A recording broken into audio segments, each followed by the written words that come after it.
2004 தமிழகத்தையே உழுக்குன ஒரு முக்கியமான கொலை வழக்கை பத்தி நம்ம பார்க்க போறோம். எந்த ஒரு பெண்ணுக்கும் நடக்கக்கூடாத ஒரு விஷயம் அன்னைக்கு மீனாட்சி டீச்சருக்கு நடந்துச்சு. அப்படி என்ன அந்த டீச்சருக்கு நடந்துச்சு?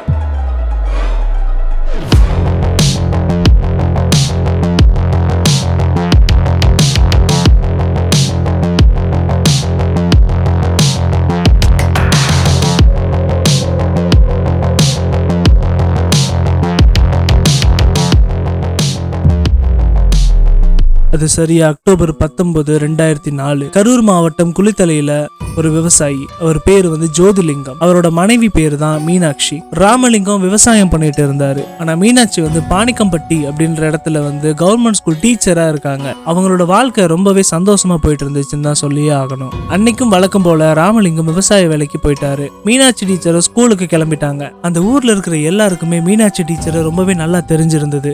ஏன்னா அவங்க கழுத்து நிறைய நகை போட்டிருப்பாங்க. டிவிஎஸ் 50 எப்பவும் போவாங்க வருவாங்க. முக்கியமா அவங்க காலையில வீட்டுல இருந்து கிளம்புனாங்கன்னா மணி 8:30, திருப்பி வீட்டுக்கு வந்தாங்கன்னா மணி 6. சோ இதுல இருந்து நமக்கு ஒண்ணு நல்லா தெரியுது. மீனாட்சி டீச்சர் வீட்டுல இருந்து கிளம்புனா ஸ்கூலுக்கு தான் போவாங்க, ஸ்கூல்ல இருந்து கிளம்புனா வீட்டுக்கு தான் வருவாங்க. சரியா சம்பவம் நடக்கிற அன்னைக்கு காலையில கணவருக்கு சாப்பாடு போட்டுட்டு தானும் லஞ்ச் பாக்ஸ் எடுத்துட்டு தன்னோட டிவிஎஸ் 50 பைக்ல ஸ்கூலுக்கு போக ஆரம்பிக்கிறாங்க. ஆனா இனி அவங்க வீட்டுக்கு திரும்பவே வரமாட்டாங்கன்றது அவங்களுக்கு அப்ப தெரியாது.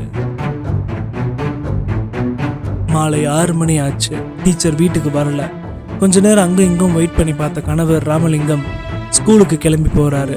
ஸ்கூலுக்கு போய் அங்க இருக்க வாட்ச்மேன் கேட்கும் பொழுது அவங்க அப்பவே ஸ்கூல்ல இருந்து கிளம்பிட்டதாக அந்த வாட்ச்மேன் சொல்றாரு. அப்போ ராமலிங்கத்துக்கு ஒண்ணுமே புரியல. உடனே ஸ்கூல்ல இருந்து ரிட்டர்ன் வர வழி இருக்குல்ல, அந்த வழியில கண்ணில் படுற எல்லாரையும் பார்த்து கேட்கிறாரு, இந்த இடத்துலயாவது தன் மனைவி மீனாட்சியை பாத்தீங்களா அப்படின்னு சொல்லி. அந்த ஸ்கூல்ல இருந்து வீட்டுக்கு வர வழியில மருதூர் அப்படின்ற இடத்துல ஒரு டோல்கேட் இருக்கு.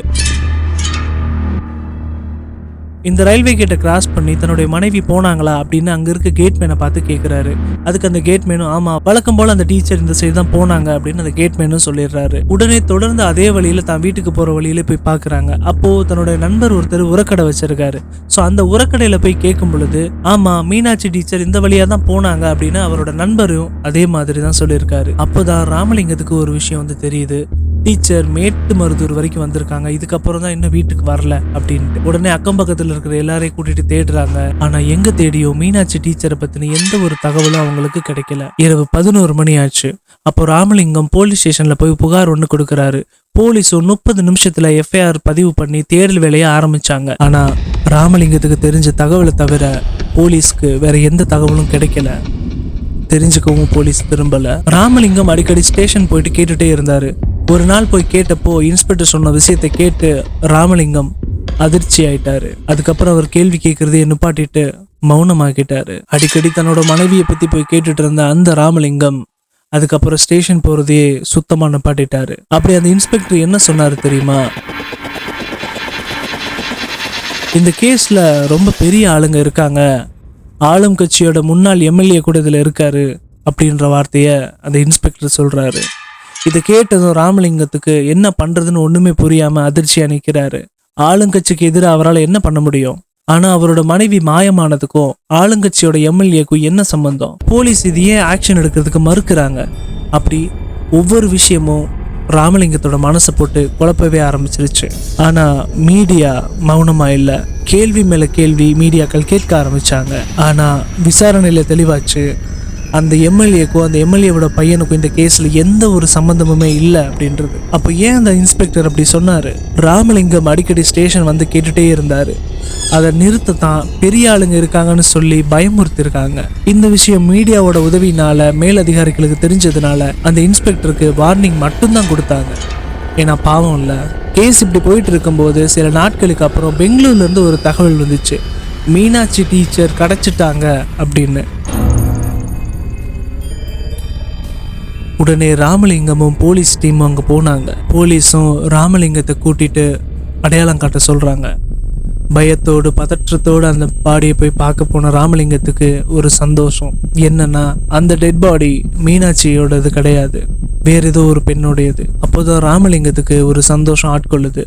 ஏதோ ஒரு இடத்துல தன்னுடைய மனைவி உயிரோட தான் இருக்காங்க. ஆனா அதற்கு பதில் கூடிய சீக்கிரமே அவருக்கு கிடைக்க போகுதுன்றது அப்போ ராமலிங்கத்துக்கு தெரியல. இப்படியே வருஷங்கள் கடந்துச்சு. 2006 ஆட்சியும் மாறுச்சு. கேஸ் கிணத்துல போட்ட கல்லு மாதிரி அப்படியே இருந்துச்சு. அப்போதான் ராமலிங்கம் மதுரை ஹைகோர்ட்ல ஹேபியஸ் கார்பஸ் மனு கொடுத்தாரு. ஹேபியஸ் கார்பஸ் மனு அப்படின்னா ஒரு நபரை காணோம், இல்ல அவர் உயிரோட இருக்காரான்னு எங்களுக்கு தெரியல அப்படின்னு கோர்ட்ல நம்ம ஒரு கேஸ் போடுறது. அந்த கேஸை கோர்ட் விசாரிச்சு உயிரோடையோ இல்ல பிணமாவோ அந்த பெட்டிஷன்ல இருக்கிறவங்களை கொண்டு வந்து நிப்பாட்டுவாங்க. இதுதான் ஹேபியஸ் கார்பஸ். அந்த மனுவை விசாரிச்ச ஜட்ஜ் 1.5 வருஷமா ஒரு கவர்மெண்ட் ஸ்கூல் டீச்சரை காணோம், இதுல எந்த முன்னேற்றமும் இல்ல அப்படின்னு சொல்லி இந்த கேஸ சிபிசிஐடிக்கு மாற்றுறாங்க. ஆனா போலீஸ் மாதிரி சிபிசிஐடி இந்த வழக்கை ரொம்ப மெத்தனமா எடுத்துக்கல. ரொம்ப கடுமையா விசாரிக்க ஆரம்பிச்சாங்க. திருப்பதி உரக்கடையில இருந்து மீனாட்சி டீச்சர் வரைக்கும் எல்லா இடத்துலயும் தேடினாங்க. சின்ன பாதைகள், காட்டு பாதைகள், ரோட்ல இருந்து பிரியிற எல்லா பாதையிலையும் ஒவ்வொரு இன்ச்சா விசாரிக்க ஆரம்பிக்கிறாங்க. சந்தேகப்பட்ட கால்வாய் மற்றும் கிணறுகள்ல கூட இறங்கி தேடுறாங்க. ஆனா எங்க தேடியும் மீனாட்சி டீச்சரையோ அல்லது மீனாட்சி டீச்சருடைய பைக்கையோ கண்டுபிடிக்க முடியல. ராமலிங்கத்துக்கு இருந்த நம்பிக்கை கொஞ்சம் கொஞ்சமா குறைய தொடங்குது. அப்போ சரியா ஜூன் 22, 2006 ராஜேந்திரன் கார்டன்ஸ் அங்க ஒரு தோட்டக்காரர் புது வாழைச்செடிகளை நடணும்னு சொல்லி குழி தோண்டிட்டு இருந்தாரு. தோண்டும் போது ஒரு பொருள் கிடைக்குது. ஒருவேளை புதையலா இருக்கும், நமக்குள்ள ஷேர் பண்ணி எடுத்துக்கலாம்னு சொல்லி அங்க இருக்கிற எல்லாரும் சந்தோஷத்துல குழி இன்னும் ஆழமா தோண்ட ஆரம்பிக்கிறாங்க. அப்போதான் அவங்களுக்கு தெரியுது உள்ள இருந்தது புதையல் கிடையாது, அது ஒரு எலும்புக்கூடு. உடனே அவங்க அதிர்ச்சியாகி தோட்டக்காரர்கிட்ட சொன்னாங்க. தோட்டக்காரருக்கும் பயம் வந்துருச்சு. இதை போலீஸ்கிட்ட சொன்னா கோர்ட்டு கேஸ்ன்னு அலைய வச்சிருவாங்கன்னு சொல்லி அந்த எலும்புக்கூட்டை பாட்டா பிரிச்சு தோட்டம் முழுவதும் அங்கங்க புதைச்சு வைக்க சொல்றாரு. உங்களோட டவுட் எனக்கு நல்லாவே புரியுது. இவர் மேல தப்பு இல்லைன்னு தெரிஞ்சா இவர் டைரக்டா போலீஸ் ஸ்டேஷன்ல போய் சொல்லலாமே. ஆனா ஒரு விஷயத்த நம்ம புரிஞ்சுட்டு தான் ஆகணும் ஃப்ரெண்ட்ஸ். நீங்க நல்லவங்களாவே இருந்து போலீஸ் ஸ்டேஷன் போனாலும் ஒரு சில போலீஸ்னால அதை புரிஞ்சுக்க முடியாது. இந்த சம்பவம் நடந்து சரியா 4 நாட்கள் அப்புறம் விஏஓ அந்த தோட்டத்துக்கு வராரு. விஏஓ அந்த இடத்துக்கு வந்ததை பார்த்து அந்த தோட்டக்காரர் பயந்துட்டாரு. ஒருவேளை இந்த விஷயம் தெரிஞ்சு நம்மளதான் விசாரிக்க வராரோ அப்படின்னு அந்த தோட்டக்காரர் பயந்துட்டாரு. ஆனா விஏஓ வந்தது என்னவோ அங்க இருக்க வரி வசூல் பண்றதுக்கு தான். ஸோ தோட்டக்காரர் விஏஓட்ட எல்லா உண்மையும் சொன்னதுக்கு அப்புறம் போலீஸ் உடனே அந்த இடத்த செக் பண்ணி பாக்குறாங்க. அது ஒரு பெண்ணோட எலும்புக்கூடு. ஸோ அந்த ஸ்பாட்லேயே போஸ்ட்மார்ட்டமும் பண்ணி பார்க்குறாங்க. அந்த போஸ்ட்மார்ட்டம் பண்ணி பார்த்ததுல அந்த பெண்ணுடைய வயது 30 to 35 இருக்கும் அப்படின்றதையும் கண்டுபிடிக்கிறாங்க. உடனே அந்த போலீஸ்க்கு ஒரு விஷயம் ஞாபகம் வருது. சில வருஷத்துக்கு முன்னாடி மீனாட்சின்னு ஒரு மிஸ்ஸிங் கேஸ் இருக்கு. ஸோ அந்த பெண்ணினுடைய வயது கூட 30 to 35 தான் இருக்குன்னு சொல்லி உடனே அந்த கேஸை தூசி தட்ட ஆரம்பிக்கிறாங்க. உடனே ராமலிங்கத்தை அந்த ஸ்பாட்டுக்கு செக் பண்ணி பார்க்க சொன்னப்போ அந்த எலும்புக்கூடுக்கு மேல இருந்த பச்சை நிற புடவை தன்னுடைய மனைவி எதுன்னும் இதுதான் காணாம போன அன்னைக்கு அந்த மனைவி கட்டியிருந்தான்னு சொல்லி ராமலிங்கம் அழ ஆரம்பிச்சாரு. ஒரு வழியா ராமலிங்கம் தன்னுடைய மனைவிக்கு என்ன ஆச்சுன்றத கண்ணார பார்த்துட்டாரு. சிலருடைய முகத்திரைகள் கிழிக்கப்படுவதற்கு அதுதான் ஆரம்ப புள்ளின்றது அப்போ அவருக்கு தெரியாம இருந்துச்சு. அந்த வாழை தோட்டத்திலிருந்து எடுக்கப்பட்ட எலும்புக்கூடுகள் எல்லாத்தையும் திருச்சியில இருக்க ஜெனரல் ஹாஸ்பிட்டலுக்கு அனுப்புறாங்க. அங்க போஸ்ட்மார்ட்டத்தோட ரிப்போர்ட் செக் பண்ணி பார்க்கும்போது இது 100% இந்த எலும்புக்கூடு மீனாட்சி டீச்சர் இதுதான்றதை உறுதி செய்யறாங்க. அது மட்டும் இல்லாம மீனாட்சி டீச்சர் பாலியல் வன்கொடுமை செய்யப்பட்டு தான் அப்புறம் கொலை செய்யப்பட்டிருக்காங்கன்ற உண்மையும் அந்த டெஸ்ட்ல தெரிய வருது. 1.5 வருடமா கிணத்துல போட்ட கல்லு மாதிரி இருந்த அந்த கேஸ் இப்போ முயல் மாதிரி வேகமா ஓட ஆரம்பிக்குது. இப்போ போலீஸ் அகைன் விசாரிக்க ஆரம்பிக்கிறாங்க. அந்த தோட்டத்துக்கு அடிக்கடி வர்றவங்க யாரு, இதுக்கு முன்னாடி வேலைக்கு வந்தவங்க யாருன்ற எல்லாரையும் விசாரிக்க ஆரம்பிக்கிறாங்க. அப்படி விசாரிக்கும் பொழுதுதான் சண்முகவேல் அப்படின்ற ஒருத்தனையும் போலீஸ் விசாரிக்க ஆரம்பிக்கிறாங்க. ஆரம்பத்துல எனக்கும் இந்த கேஸ்க்கும் எந்த சம்பந்தமும் இல்லைன்னு சொன்ன சண்முகவேல் சில இல்லீகலான விஷயத்த பண்றத போலீஸ் வாட்ச் பண்றாங்க. போலீஸ் என்கொயரி பண்றாங்க அப்படின்னா நார்மலா கூப்பிட்டு விசாரிச்சுட்டு அனுப்பிச்சு விட்டுறது மட்டும் இல்லை.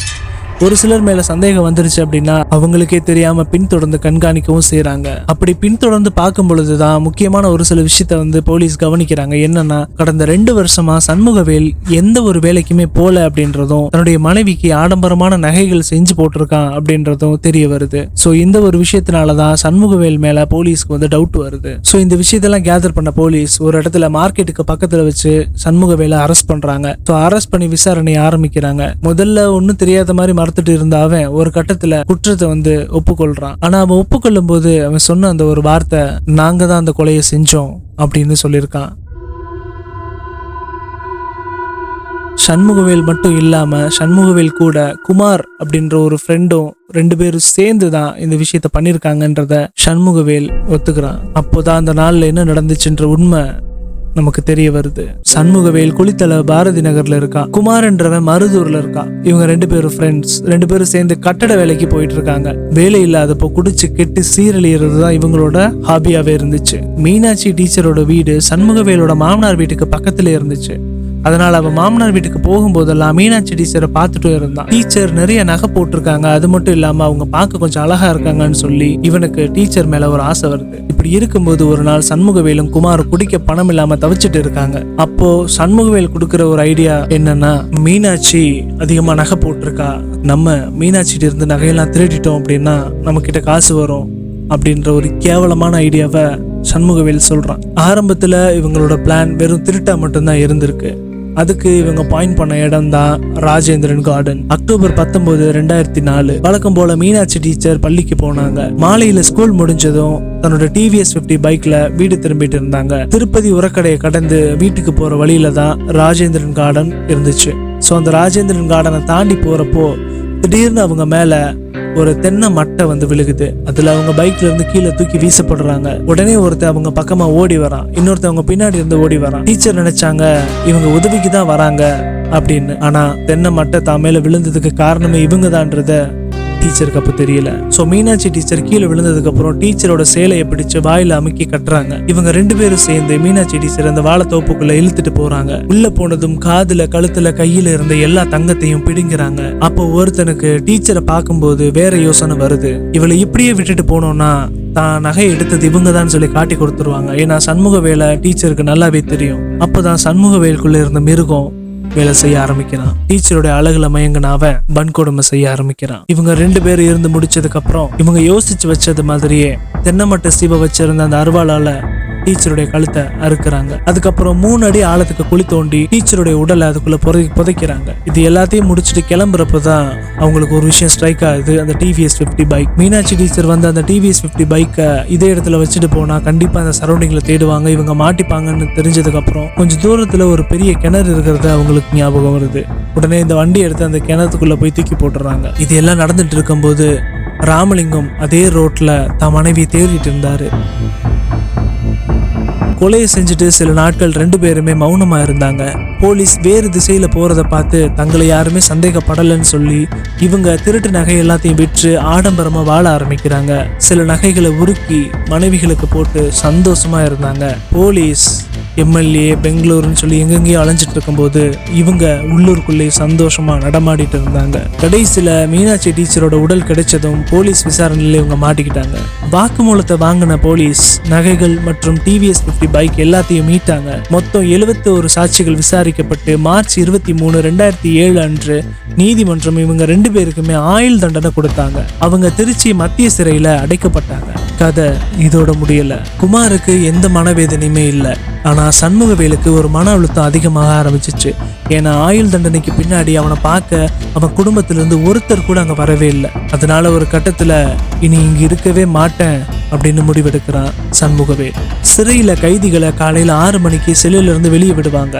அவங்க குளிக்கிறது, துணி துவைக்கிறது, சாப்பிட்றது எல்லாம் முடிச்சுட்டு அவங்களுக்கு இருக்க சின்ன சின்ன வேலைகளை எல்லாத்தையும் செஞ்சுட்டு சாயங்காலம் ரோல் முடிஞ்சதும் மறுபடியும் செல்லுக்கு அனுப்புவாங்க. அன்னைக்கு 2014 செப்டம்பர் 17 அன்னைக்கு வழக்கம் போல செல்ல திறந்து கைதிகளை வெளியே விட்டாங்க. ஆனா ரோல் கால் முடிச்சுட்டு உள்ள போகும்போது சண்முகவேல் அங்க இல்ல.